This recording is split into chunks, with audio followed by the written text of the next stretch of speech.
안녕하세요. 스포츠 픽스터 바카스입니다. 저희 바카스는 국내 손가락에 꼽힐 정도로 적중률이 좋은 픽스터입니다.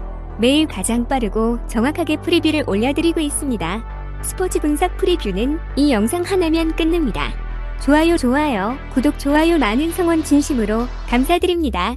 본 영상은 최종 픽이 아닌 팩트체크 및 초안용 자료입니다. 종합픽이나 최종 픽은 가족방에서 안내해드리고 있으니 참고 부탁드리겠습니다. 3월 5일 0시 울버햄튼 대 토트넘 경기 프리뷰 지금 시작합니다.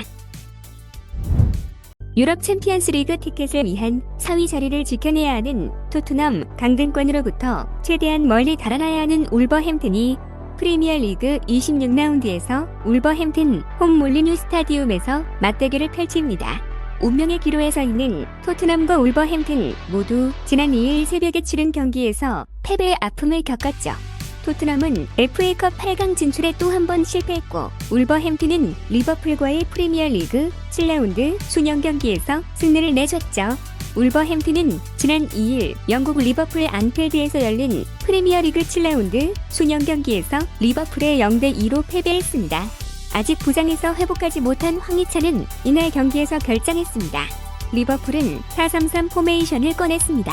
알리송이 골키퍼 장갑을 끼고 반다이크, 코나테, 치미카스, 아놀드가 포백을 만들었습니다. 중원은 파비뉴, 바이세티치, 엘리엇으로 전개 구성했고 살라, 누네스, 조타가 전방에서 울버햄튼의 골문을 노렸습니다. 울버햄튼은 4-2-3-1 포메이션을 가져왔습니다. 조제사가 골문을 지키고 부에노, 킬먼, 도슨, 세메도가 수비진을 형성했습니다.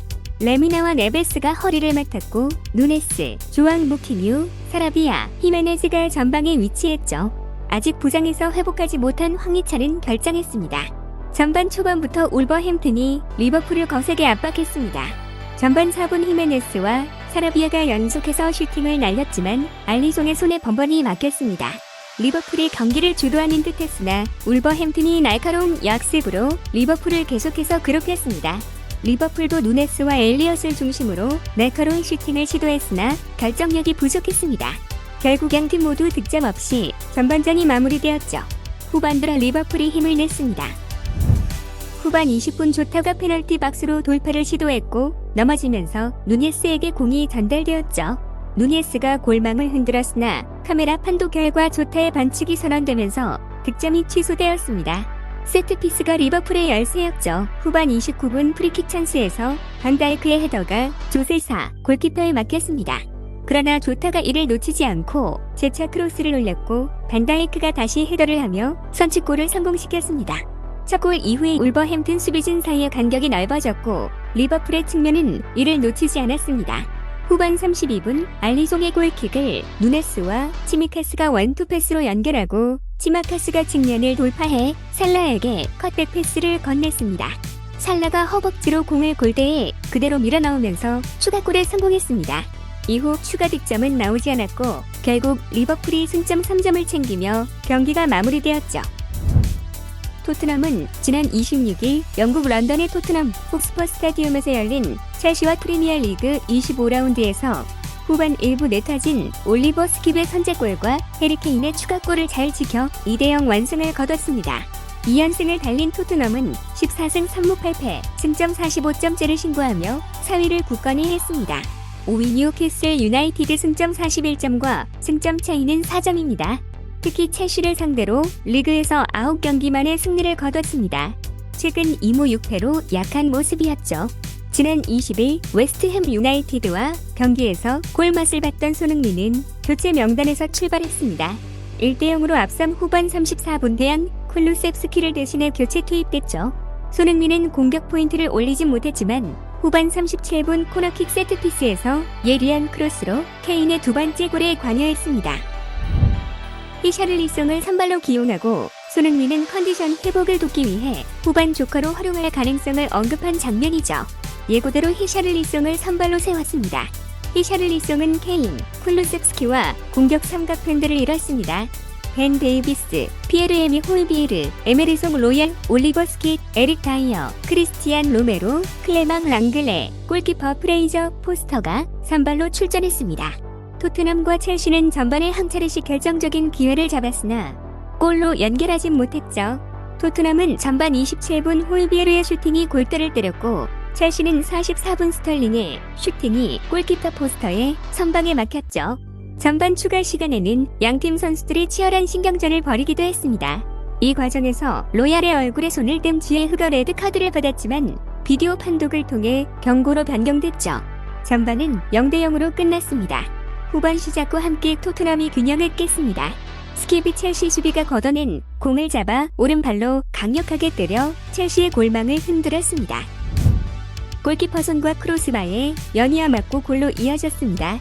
토트넘은 후반 34분 손흥민을 투입하며 케인, 히샬리송, 손흥민 삼각 편대를 활용했습니다.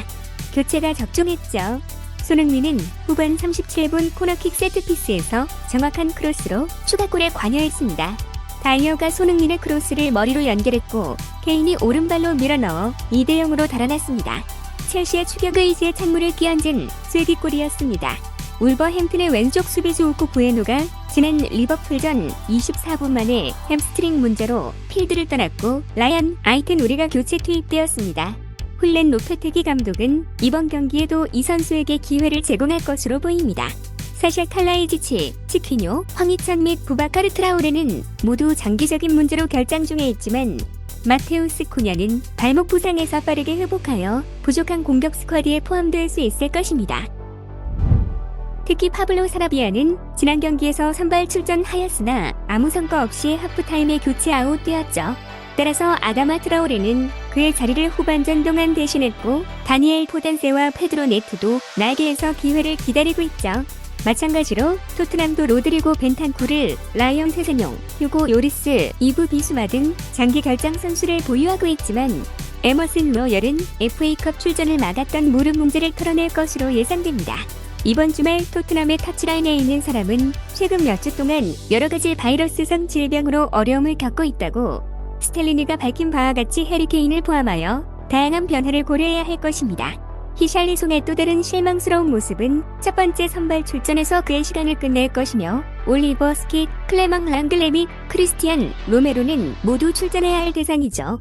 지난 경기 후반 교체 투입되었던 손흥민은 이번 경기 다시 선발 명단에 이름을 올릴 것으로 예상됩니다. 지난 첼시를 훌륭하게 막아낸 시스템과 인력으로 돌아가 토트넘은 이번 주 울버햄튼 원정에서 좋은 수비를 보여야 할 것이죠.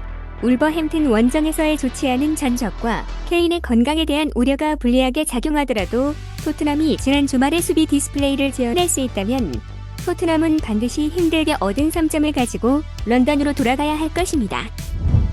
다음은 예상 선발 라인업과 예측입니다.